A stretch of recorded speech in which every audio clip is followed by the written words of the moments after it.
At the time that it was proposed, Larry Summers, a former Secretary of the Treasury, said that he thought it might be too big. It might be somewhat inflationary. It was the output gap is roughly $500 billion. This was 1.9 trillion. You, I believe, supported the legislation, thought it was appropriate for the economy. Do you have any concern that we are going to be producing inflation as a result of this stimulus bill, or do other things that might get you to be more worried about the economy because of the size of that stimulus bill? So we, at the Fed, we have very specific jobs. We're a creature of statute, and we have very specific jobs that we handle that Congress has given us, and that's for monetary policy. It's stable prices and maximum employment. We also supervise and regulate banks. We deal with the payment systems and all that. One thing we don't do is give Congress or the administration advice on fiscal policy. So I've never, and we don't traditionally take a position in favor or opposed to legislation. We didn't do that for the Tax Cut and Jobs Act, and we didn't do it for really any of these acts. That's just not something that we do. We have a narrow mandate and precious independence, so we try to stay in our lane and not comment on things that Congress might do on fiscal policy. Okay, well, let's just talk about, let me try it another way. Are you worried about debt and deficits? The debt is pretty high, 27 trillion or so, and the annual deficit is now about 2.5 to 3 trillion or so. Is that a concern for the Fed in terms of impacting inflation? So yes, in the over time and in the longer run, the U.S. federal budget is on an unsustainable path, meaning simply that the debt is growing meaningfully faster than the economy, and that's by definition unsustainable over time. It's a different thing to say that the current level of the debt is unsustainable. It's not. The current level of the debt is very sustainable, and there's no question of our ability to service and issue that debt for the foreseeable future. I would also say, though, that as a nation, we will have to eventually get back to a sustainable path. That is something that is best done in very good times, when the economy is at full employment and when taxes are rolling in. This is not the time to prioritize that concern, but it is nonetheless an important concern that I believe we will ultimately have to return to again when the economy is strong. Now, you have previously said, I just want to ask you if you feel the same way now, that currently you do not expect the Federal Reserve to increase interest rates before the end of 2022. Is that a correct view of what you've said? So here's what we've said. We've said that we would expect to keep interest rates where they are today until three particular outcomes are achieved in the economy. The first is that the recovery in the labor market is effectively complete. The second is that inflation has reached 2% and really reached it, not just sort of tapped the base, as I like to say, but has reached it sustainably. And the third thing is that inflation is on track to run moderately above 2% for some time. Those are the tests. So we are really focused on the progress of the economy toward those goals and not on a particular time frame. When we get those three boxes checked, that's when we'll consider raising interest rates, and that's when we'll raise interest rates. Until then, we won't. So what you're referring to, I think, is we all write down these projections every quarter in the March, June, September, and December FOMC meetings, write down individual projections, and we submit those, we tabulate them and publish them. And most members of the committee did not see raising interest rates until 2024, but that isn't a committee forecast. It isn't something we vote on or act on as a group. It really is just our own assessment. And so I think there's a tendency of markets to focus too much on what we call the dot plot, the summary of economic projections, and I would focus more on the outcomes that we've described and the best assessment we can make of our progress toward achieving those. Okay, but based on what you know today, you would not expect to increase interest rates before 2022, or you're just not saying that yet? Well, before 2022, that would be this year. I think that would be highly unlikely. I don't talk about particular dates. Okay. I don't think there's any use in that. So, but it really is outcome based. Okay. Let me ask you, last time the Fed did increase interest rates, it did so by a little bit, and then it started shrinking its balance sheet a bit. Do you have any view on whether that's the right way to proceed when you begin to increase interest rates? Should you increase interest rates and then shrink the balance sheet later, or should you begin to shrink the balance sheet and then increase interest rates? Do you have any view on whether one policy or the other is better? So what we did after the global financial crisis was first we were buying assets, and then we gradually slowed the pace at which we were buying treasuries and mortgage-backed securities, and then we held the balance sheet constant for a while. After that, we started raising interest rates. We raised them gradually, and at some point we held the balance sheet constant. So we don't sell bonds into the market, and we either, when they mature, we either reinvestment or that we allow them to run off. So that's what we did last time.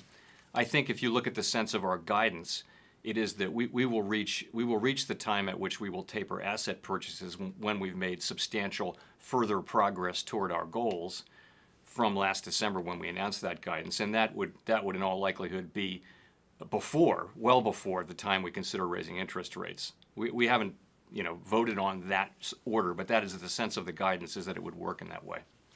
In other words, you are likely to follow the same policy of not selling into the market the bonds you already have or other securities, but just let them mature, and then that's the way you shrink your balance sheet.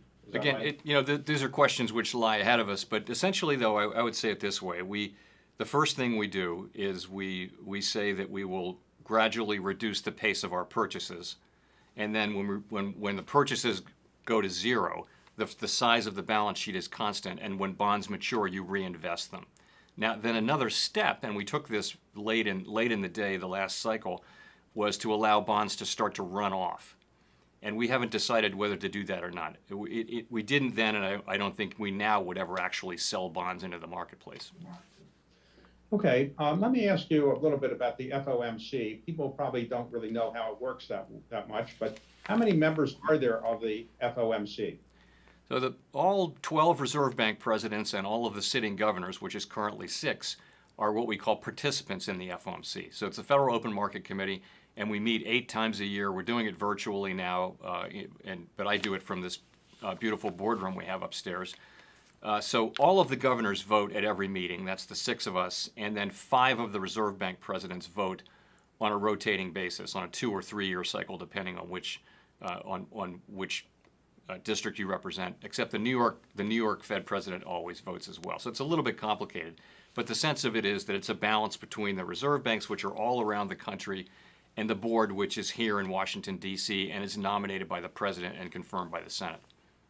Okay. So in the Supreme Court, when they have conferences among the members, I think the Chief Justice gives his view first, and others, according to seniority, give their views. How does it work at the FOMC? Does the chairman of the board, you, give your views first, or do others speak and then you give your views? It really depends on the issues and what we're talking about, and it's sort of up to me. The order changes. It's not an order of seniority or anything like that. People say, let's say we're going to have a go around on the economy. People will say, I'd like to go in the middle. I'd like to go at the beginning. I'd like to go at the end. And we sort of make up a list and we hand the list around. So I will sometimes go first if I really want to make a point. Often I'll go last and I'll try to sum up and then say what I think the path forward is. It really depends on the situation. Okay, I always worry about the secrecy, so I assume that you have somebody coming in and sweeping where all these discussions are going to occur, or when they're being done virtually, you have the best cyber people in the world to make sure that nothing leaks out. Is that correct? That is correct. Of course, we realize that we're a very attractive, target for hacking and cyber attacks of all kinds, and so we invest a great deal of time and money in trying to make ourselves as safe as possible. We also have very strict rules for FOMC participants and their staff for the handling of confidential materials. I would just say you never feel like you've done enough. I'm sure you feel the same way. In business, you just never feel like you've done enough, but we try very hard to be as robust against those kind of penetrations as possible. Okay, so let me ask you about the situation with respect to a couple issues you've talked about, climate change, for example, or racial inequality. The Fed has not historically been somebody that's supposed to be focused on climate change, and you're focused on the unemployment rate, but not under the statute, whether it's minority unemployment rate or white unemployment rate. How do you assess those issues? Do you get criticized from members of Congress when you say we have to worry about, or if you do say that, climate change or its impact on the economy? How do you assess these issues that are not really in your statute, but are now important in terms of determining how the economy is moving forward? So there are two different issues, and there are differences and similarities. So I'll talk about them in order. So but the point is, both of them we see only through the lens of our existing mandates. We haven't gotten any new mandates. So take climate change, for example. The reason we're focused on climate change is that our job is to make sure that financial institutions, banks, particularly the largest ones, understand and are able to manage the significant risks that they take. And the public will expect us to do that. Climate change is just another one of those risks. And increasingly, the large banks very much realize that. If you talk to leaders of these large financial institutions, they're very focused on what climate change is going to mean for their business model over time. So it's within the scope of that mandate. In addition, we have responsibilities for the broader financial system. How will climate change affect the broader financial system and markets? And so we see it only through the lens of that existing mandate. It's similar with inequality. We have these persistent disparities, racial, gender, and other disparities in economic outcomes in our economy, and they kind of hold the economy back. We all want an economy where everyone has the ability to contribute to and benefit from the prosperity that we have in our great economy. So really, our focus is on the gaps that we face, and we call them out. We talk about them. We've tried to incorporate into our monetary policy framework the thought that maximum employment, our statutory goal, is a broad and inclusive goal. That's a reference to those issues. And also, I think we now realize that unemployment can go low for quite a long time without inflation being a problem, which will also tend to help those groups. On that, I would just stress, of course, we can't be the primary policy organization that treats either climate change or inequality. We see it through the lens of our existing mandates, but those are very much issues for elected representatives and for other parts of the government, more than they are for us.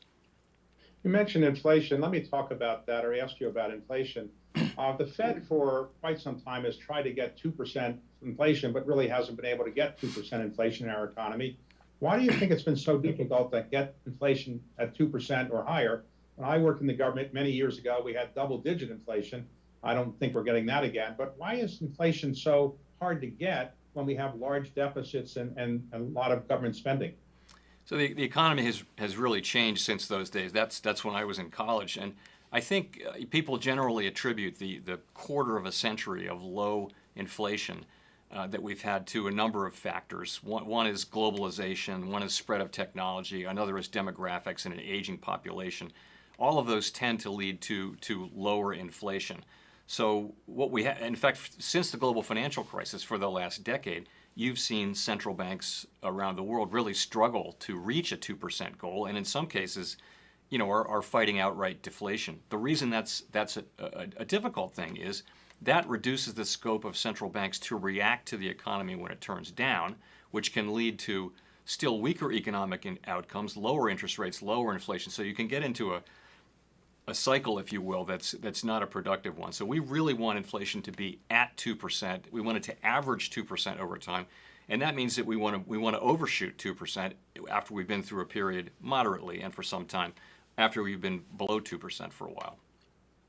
Well, as you know, bond traders tend to focus on every nuance of everything you say, and so they tend to sometimes exaggerate what you might have meant. But make sure I understand and everybody watching understands. If inflation were to go a little bit above 2% over the next year or so, you wouldn't regard that as a calamity. Is that fair? So we seek, because inflation has run below 2% for some time, we seek inflation that is moderately above 2% for some time. That's our objective. Now, when you say moderately, that means moderately. We're not going to put numbers on it, but so we'd be comfortable indeed we seek inflation that is moderately above 2%, and that's very well known.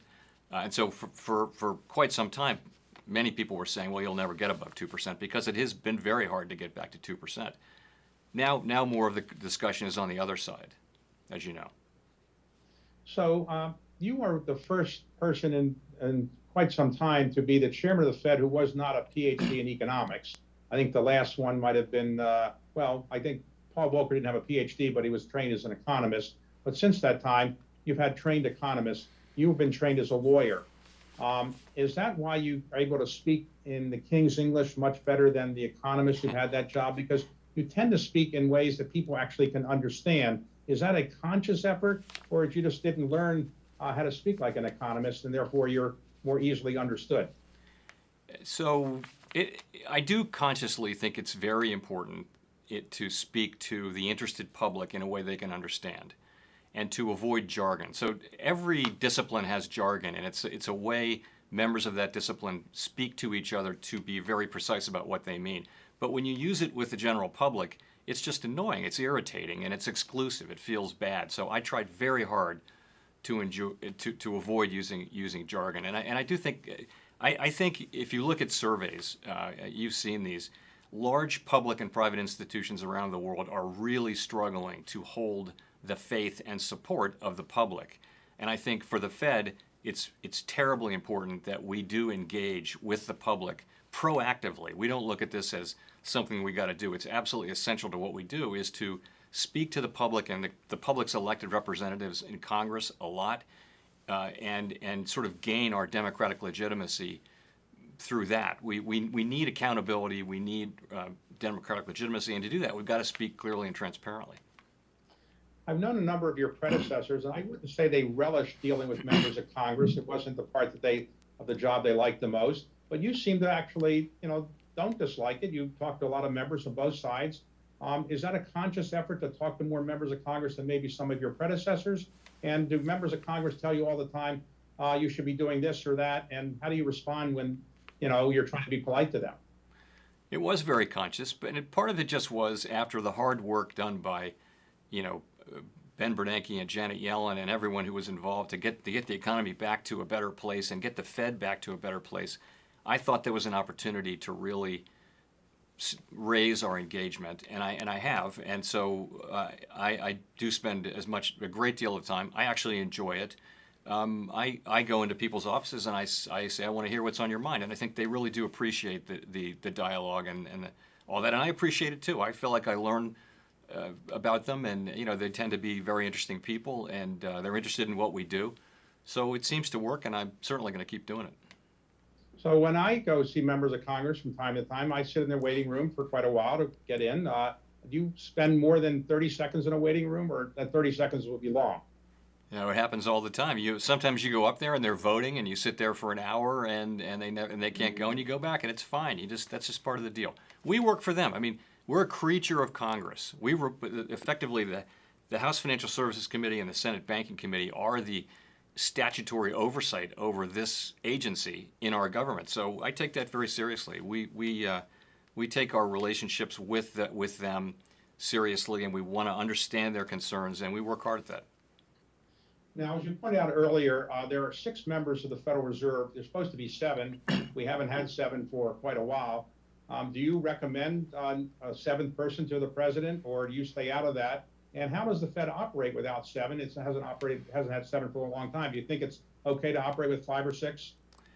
It's certainly okay to operate with 5 or 6. So we were down to 3 for a while. I would say that was more like we had to go to zone defense. That was very, very difficult.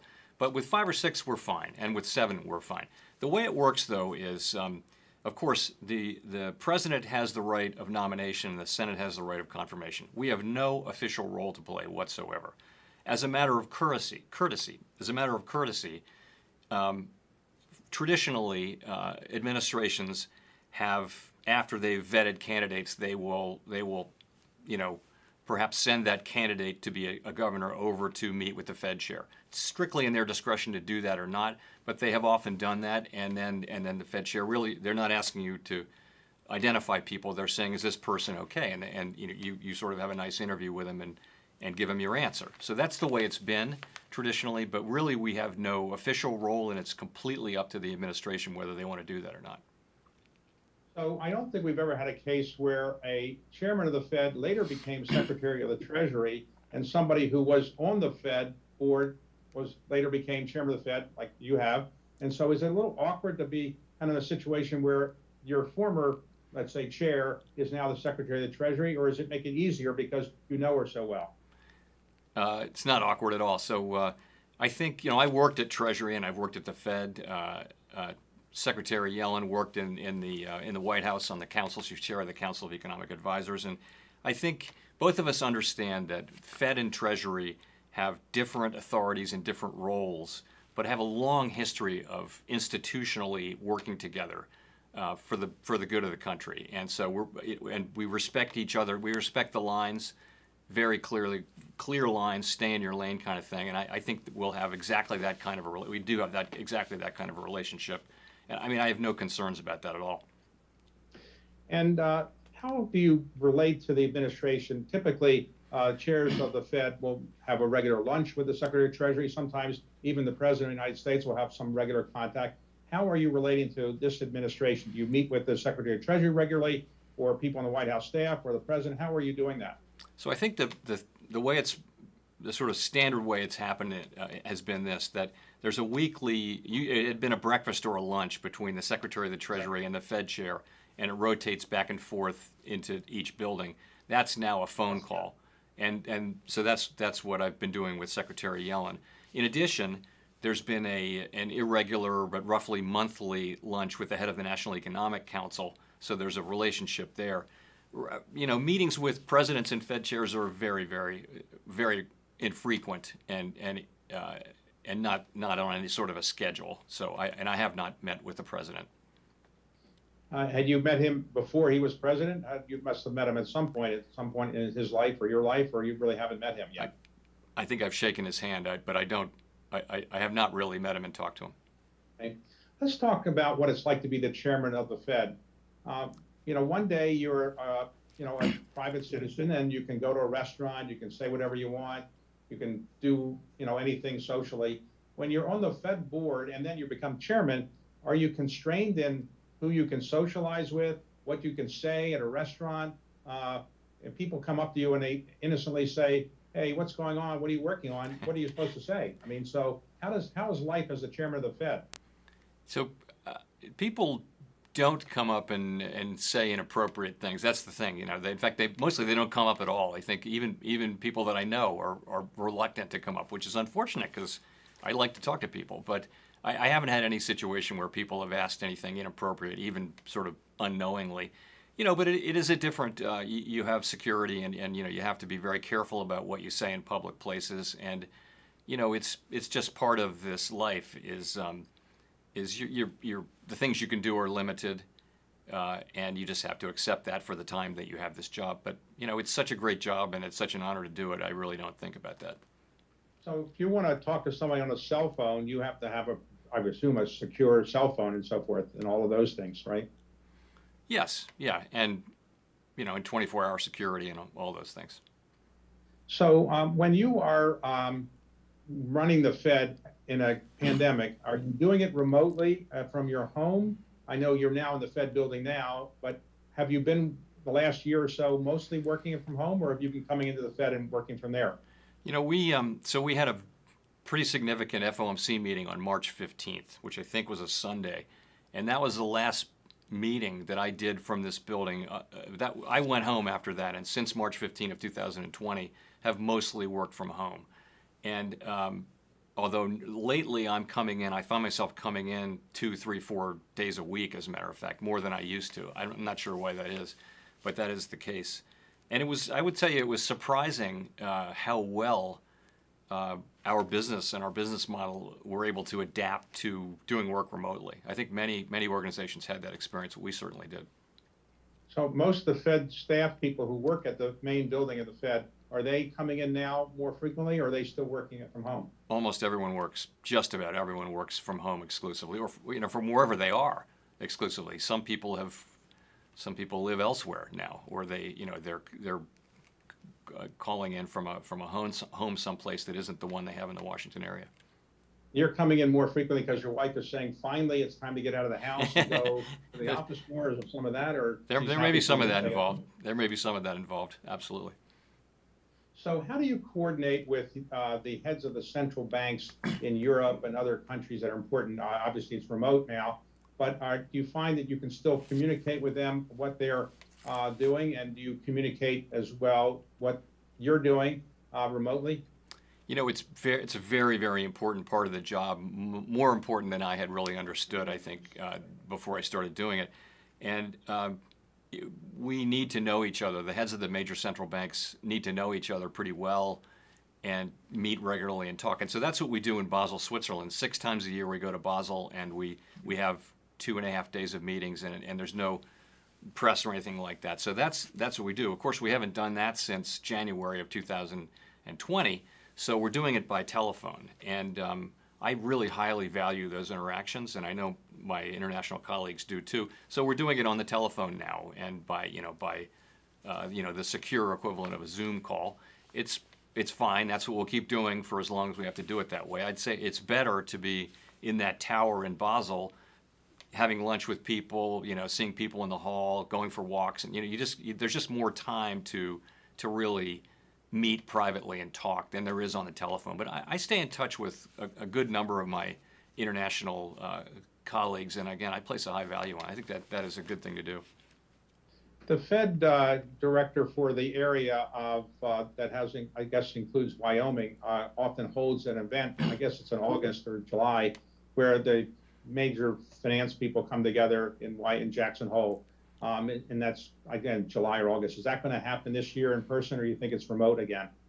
I think they're thinking about that right now. So that's the Kansas City Fed, and our great Kansas City president, Esther George, will be making that decision. I'm not sure where they're going to come out on that, but we will hold it. It'll be held virtually, I think, as it was last year, at least, and maybe held in person.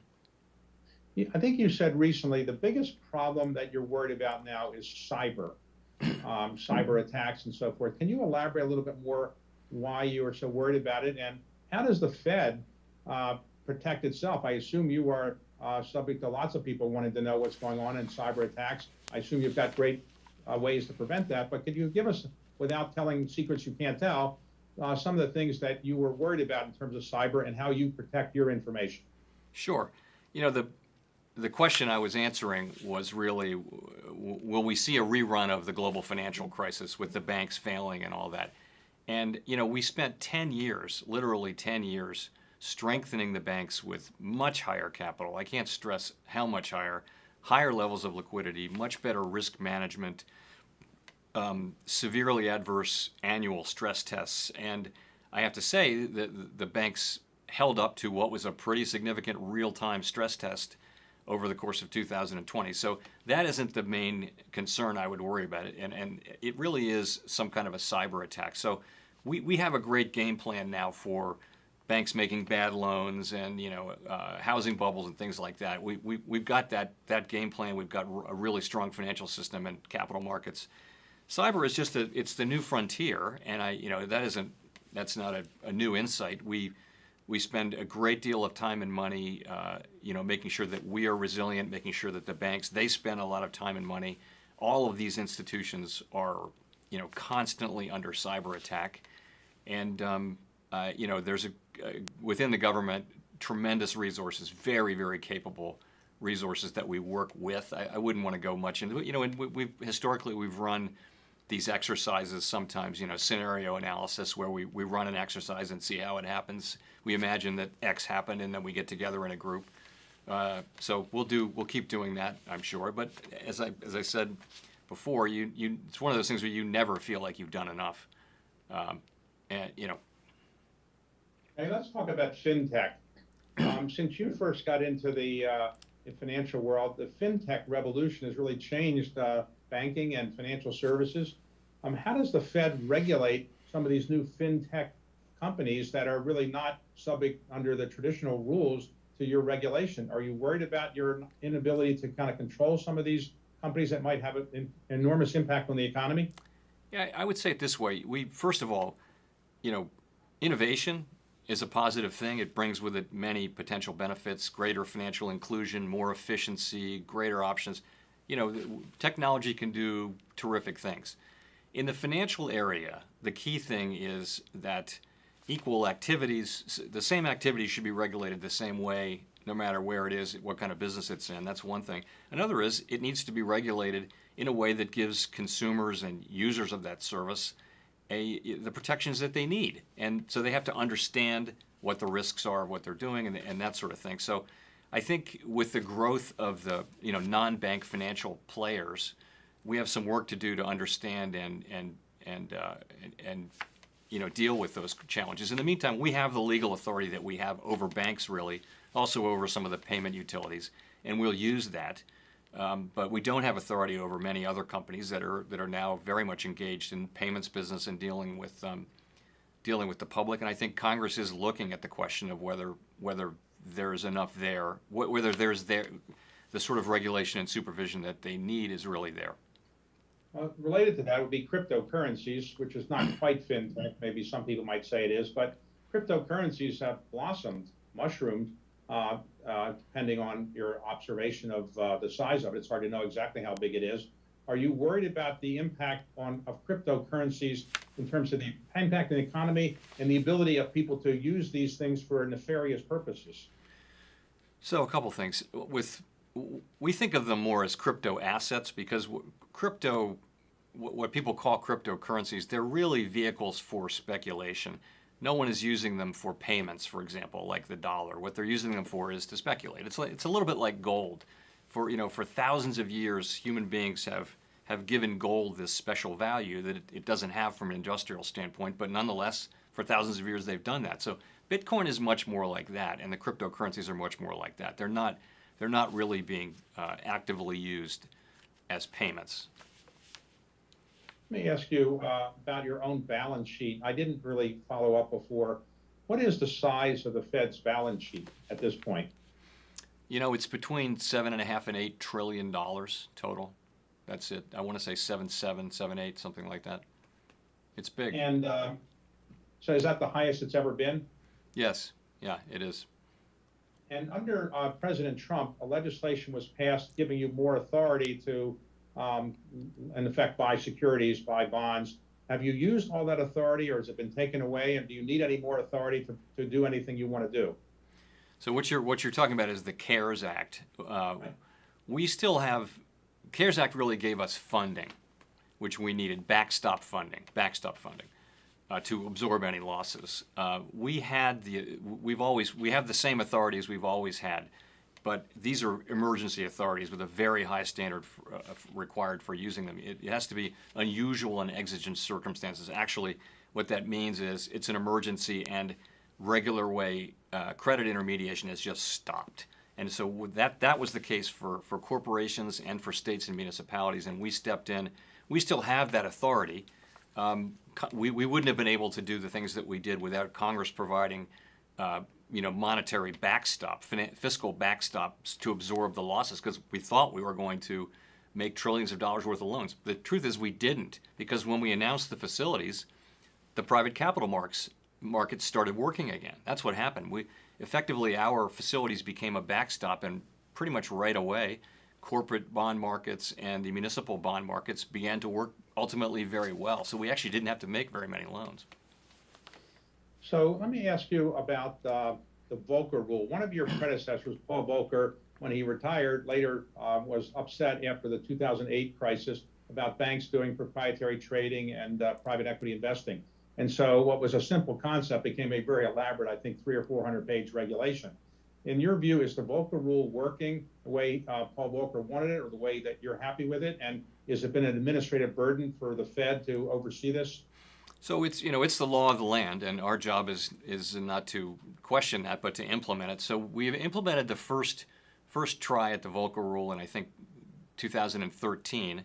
Then we came back, I think we learned quite a bit from our first approach. It's a very challenging thing to implement. It's a simple concept that makes a lot of sense, which is if you want to do proprietary trading and sort of gamble with the house's money, don't do that in a federally insured bank. Do it in a hedge fund or wherever you want. But so that makes all the sense in the world. Actually putting that in place and distinguishing between appropriate hedging activities and underwriting activities is not so easy. So we came back with what we know was a somewhat less burdensome and clearer revision of the Volcker rule in 2018 or 19. We think that's working okay. And that was our intention, was to be faithful to the letter and the spirit of the law, but to make it less burdensome and more efficient. Let's talk for a moment about something you said the other day in an interview that when you come to work sometimes you see people in tents, living in effect, living in tents, homeless people living in tents. Your mandate is not to go solve that problem necessarily, but is there anything you think the Fed should be able to do or should be given more power to do to help people who are really suffering in the pandemic and related kinds of issues that hurt the people on the lower ends of the economic strata? We're definitely not seeking any new authority, nor are we, as I mentioned earlier, we're not the agency that has the most direct authority over that. I just happen to see it though, right here on Virginia Avenue. There have often been a couple of tents where at this end of town where there's some open space, but now it's big. It's a lot of tents and it's a lot of people, and you can't miss it. You drive by and you think, and it has to be because of the pandemic. It just has grown a great deal, and it really struck me it strikes me every day as I go by it. So how does that play into what the Fed does? I think we need to keep those people in mind, really. We don't have tools that deal directly with them, but those are people, many of them probably were working in February of 2020 before the pandemic hit. And I think they need to be in the room with us as we make our decisions on monetary policy. We need to be thinking that it's not just the headline in the aggregate, it's also the people who are at the margins of the economy. We just keep them in mind. Speaking of the pandemic, as you assess the economy going forward, you are using the best economic models that you have based on prior experience, but those prior experiences often were before we had a pandemic. So how comfortable can you be that the economic models you're now using to assess where the economy is going to go is reflective of what is going to happen post the pandemic? And I assume you think that people are going to work somewhat differently post-pandemic. They may not come to the office as much or other things. How do you assess your economic abilities to assess the post-pandemic working environment and economic environment? I think the first thing to realize is that the structure of the economy is always changing. So the economy that we had back in college was one where low unemployment led to high inflation, and inflation stayed high. It's very different now, and so we have to constantly update our thinking about the way the economy actually works. Now, bringing that to the present, we're coming back to a different economy. It's not going to be the same economy as the one we left, and we don't know exactly what that will be, but we have some ideas, and we're going to be finding out, I think, here beginning now. One of them is that there'll be more remote working remotely. That's one thing. Another is we've talked to companies and big consulting firms who've surveyed companies, and many companies have spent the last year thinking about how they can use more effective technology, perhaps at the expense of the number of people that they needed. So do their work with fewer people. And that's a lot of the service industry companies that have been traditionally big hirers of relatively low-skilled, low-paid people. So that's a concern because we still have many millions of people from those jobs who were working in public-facing service sector jobs. They don't have a lot of other skills or wealth, and so we need to be thinking about what they're going to do and how are they going to find their way back to the lives and the working lives that they had. And it'll be different in other ways as well. We'll be learning about that, and we always try not to settle on one model of the economy and think, oh, we really understand this, because it's ever changing. So when you assess information about the economy, you obviously are gathering data all the time, and many of your predecessors really poured over this data with great fervor. Are you convinced that the Fed has the best sources of data? In other words, do you collect the data yourself or get it from other government agencies, or do you subscribe to private services? And do you think that the world has changed so much in terms of technology that the data collection methods that you have been using may not be as up to date as they should be? So overwhelmingly, the data that we look at are collected elsewhere. Some of it's collected by us, but the vast bulk of it, the big important things that you see, for example, the monthly labor market report, that's the Bureau of Labor Statistics, it's not us. So it's not like we're the CIA where we have a lot of private secret information about the economy. That's really not the case. More recently, though, things were changing so quickly during the pandemic, and the early part of the recovery from the pandemic, that there were a bunch of sort of real-time indicators of like Open Table is a good example, where you could get data from and know how many people were using restaurants, getting much more high-frequency data, we call it. So that became much more important than it had been in the regular economy. So the data evolve. So, but the bottom line is that it's not so much the data. We're all getting the same data. It's really what you can do with it and the analysis. And I would say we have terrific, highly motivated, highly capable people, many of whom have been focused on doing this job, forecasting and understanding the economy for many, many years. So I think our analysis is as good as anyone's pretty much can be. It's pretty much state of the art. There are other outside groups that have excellent analysis too, and we read just to get a disparate range of views. We do read those as well. To keep up with what the major banks are doing, do you call the CEOs of major banks, or do they call you with ideas from time to time, or is it done at a more junior level, so you're not really day-to-day calling Jamie Dimon or the equivalent? I talk on the phone with a number of bank CEOs from time to time. In my case, it's always about higher level. It's about the economy, what you're seeing out there. And I would want people to call me if they see something that's worth talking about. I don't get into talking about, regulation or supervision of their bank. There are other people at the board who do that, of course, but that's not what I do. They're in positions in our economy and our society where they see a lot, and I find it valuable to hear what they have to say about what's going on in the economy. Let's talk about your life outside the Fed for a moment. You're a golfer. You weren't a single handicap golfer, you told me, but you're a golfer and you've played golf for a while. When you're chairman of the Fed, do people give you putts that they wouldn't have given you before? Is that very common or not? I would certainly hope so. I would expect that, frankly, just for the record. No, I don't. I haven't been able to play. I've not been able to play a lot of golf, unfortunately. But that's part of the deal.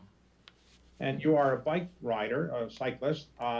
Isn't that dangerous for the chairman of the Fed to be riding a bike when cars are coming along, and you have a lot of strong people to protect you from cars that might be coming along? I don't tend to ride on busy streets. I love to ride my bike, and I do commute to work sometimes, but I don't do it on heavily traveled streets or times of day when there's a lot of traffic, because that's whoever you are, you don't want to get hit by a car, Fed chair or not Fed chair. So I'm pretty careful.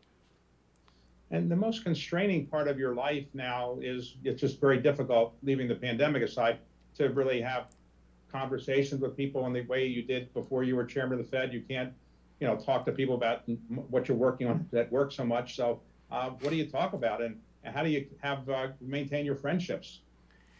I'm lucky to have some great friends, and it isn't such a great burden. There's plenty to talk about in the world, although there are a lot of things I don't like to talk about, like politics in particular. Try to stay away from that. It's a fine life, and I've got a great family as well. I have 4 brothers and 4 sisters and 1 brother, so there's enough to talk about just right there. Do they laugh at your jokes better than they did before, or nothing's changed? They don't laugh at my jokes, and but other people do. So fortunately. So if you were an average person sitting in Dubuque, Iowa, or somewhere, and you wanted to know more about the Fed, what would you want to communicate as the chairman of the Fed to the average person who might be watching this about the Fed, why it's a well-functioning institution, why people should be happy about the Fed, and what is it that you would, say, boil down about the essence of the Fed that you want the average American to know about the Fed and the way it works? So I'll say 2 things. First, the Fed is a non-political, nonpartisan organization that tries to serve all Americans in a way that's really important, to try to keep to achieve maximum employment and price stability. So, a great jobs market and low inflation, 2 really important things. And that's what we do. We try very hard to succeed at that. But the other thing I would love people to know, though, is you hear about the Fed a lot. We get a lot of notice, and people write about us all the time. The truth is, the really important things about our economy are not things that we can affect. We have a relatively short-term perspective, a business cycle perspective on the economy in the things that we can do. Really what matters for the country's economy over the longer term are things like investment and education, which is investment in people, and having a more inclusive economy. So those are the things that matter for the longer run, much more than the Fed. So we get all this attention, but in reality, it's the things that Congress can do and that the private sector can do that will matter much more for people's children than what the Fed does. Is it surprising to you that a system that was set up about 100 years ago, the Federal Reserve System, is still operating largely under the initial statutes, and that basically the way that it was structured then is more or less the way it operates today? Is that a surprise to you? And if you were sitting down today and given the power to redo the way the Fed operates, is there something you would suggest maybe could be improved? You know, this was the third try at a central bank in the United States. There was the first Bank of the United States and the second Bank of the United States. And they basically failed because people didn't want to bestow a lot of power on a government agency in a major city on the East Coast. They were, the agricultural interests and the big country, they just weren't comfortable with it. In any case, both of those died after about a quarter of a century each. And then there was a long time without a central bank. The reason this one succeeds and is thriving, I think, is because we're balanced between a board of governors here in Washington, nominated by presidents and confirmed by the Senate with terms that are not coterminous with presidential cycles. So we're non-political, we're not part of the political cycle, but also 12 reserve banks all around the country who are deeply grounded in their communities and understand their communities, the states and the cities and towns where they are. So it's a much more balanced and sustainable model, and I think it really works. And I think, I think because of that, we keep in better touch with the whole country and what's going on in the whole country. So I wouldn't change. There isn't a fundamental thing about the Fed I would change. Really, I think it's a great model for this very large country, with quite a disparate economy and different regions and states. So I think it works. As we get towards the end of our time, I'd just like to talk a little bit about lessons learned. You joined the Fed in 2012 initially as a board member, and later were appointed chair in 2018. I wanted to ask you, what have you learned as a member of the Fed, board member, that you didn't really know before that surprised you perhaps? And what have you learned about the pandemic and the way it's affected the economy that might have been a so-called lesson learned that the Fed has learned about how the economy operates in a pandemic? Well, I'm just about to have my 9th birthday here at the Fed, so I've learned a lot in those 9 years. I think you have to master the specific economics around monetary policy, and also you've got to master payments and regulation. So there's a lot to learn, and I went through all of that in my early years at the Fed and continue to learn a ton every day. So in terms of the pandemic, I would say this.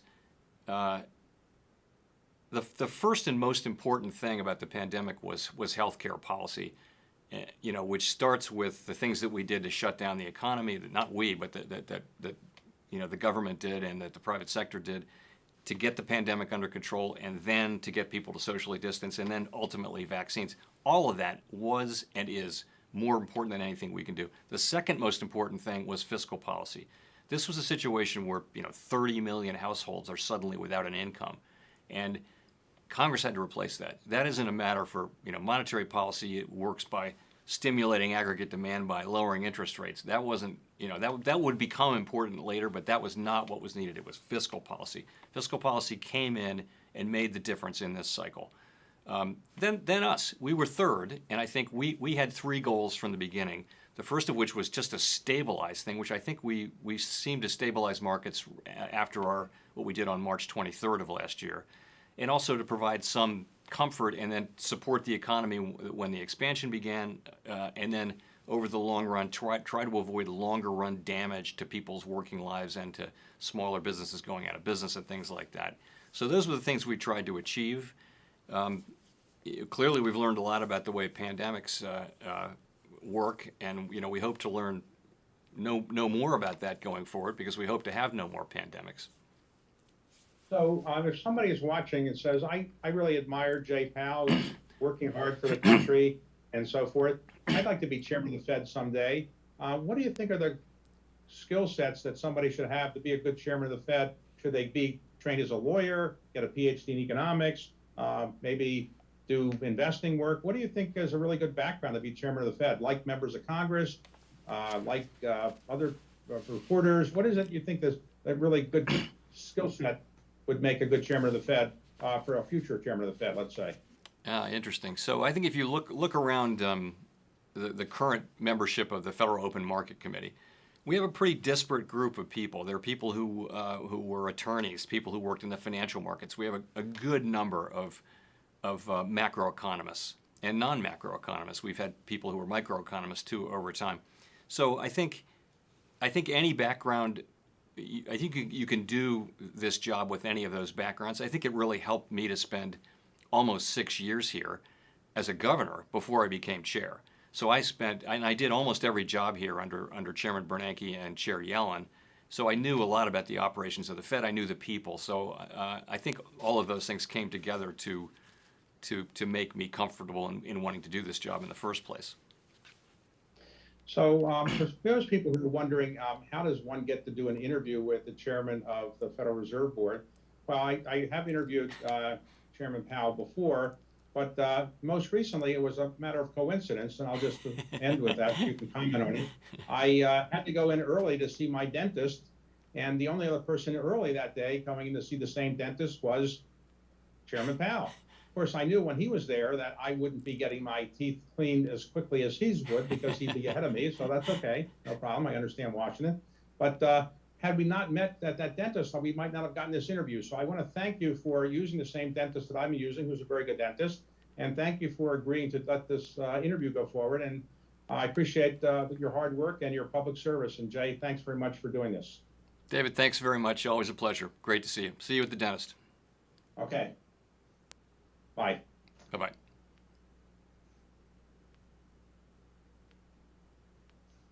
Okay, well, thank you all for paying attention. We have our sponsors now on our screen.